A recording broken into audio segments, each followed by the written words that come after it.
This past weekend, we marked the 5-year anniversary of the Greensburg tornado, but in just a couple of weeks, we're going to observe a year's passing since the deadly Joplin tornado. It was late afternoon on Sunday, May 22nd, when a powerful storm zeroed in on Joplin, Missouri, and when it was over, an estimated 20% of the town was destroyed, 7,000 homes wiped away, more than 160 lives lost, and more than 900 people injured. It was those numbers prompted our very own Mike Smith, former chief meteorologist here. Mike, great to have you, to study this in depth, second by second, and then to sit down and write a book about it. And the title of the book's pretty harrowing. It's called When the Sirens Were Silent, How the Warning System Failed a Community. That's correct. So your hypothesis is that we didn't do a very good job with this We one. didn't do a very good job. My first book, Warnings, which includes the story of the Greensburg tornado, is a happier story.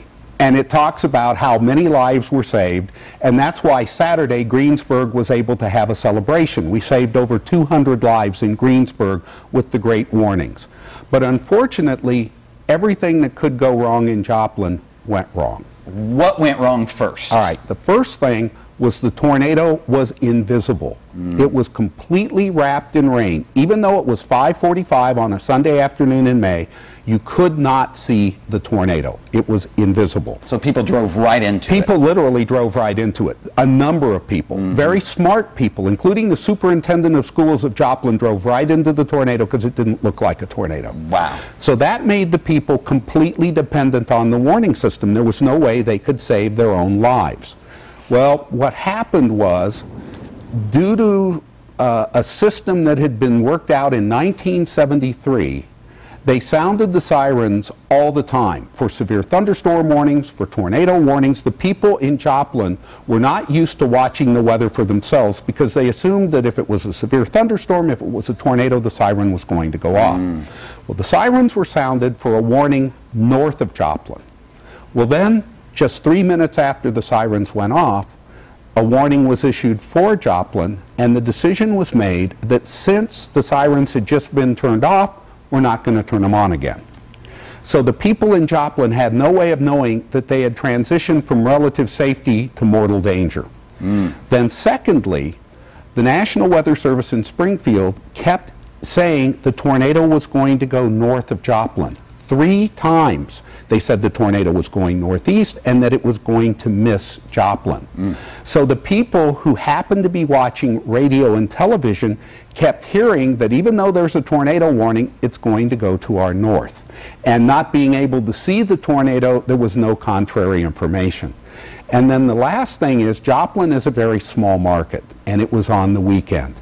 And most of the stations there have very young people who didn't have either the confidence or the technical knowledge to backstop the National Weather Service. And so here on the NBC affiliate in Joplin, she was doing a very good job, but she's talking about the tornado passing north of Joplin.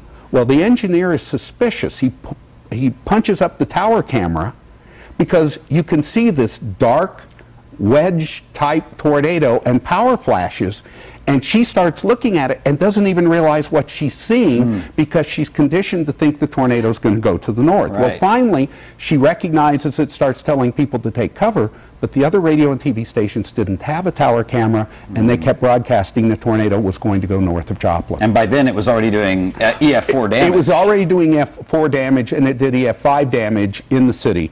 And so what I've done is I've taken the stories of the people who were in the path and a little of the science written with a light touch. It's not a scientific book. It's a story of the Joplin tornado.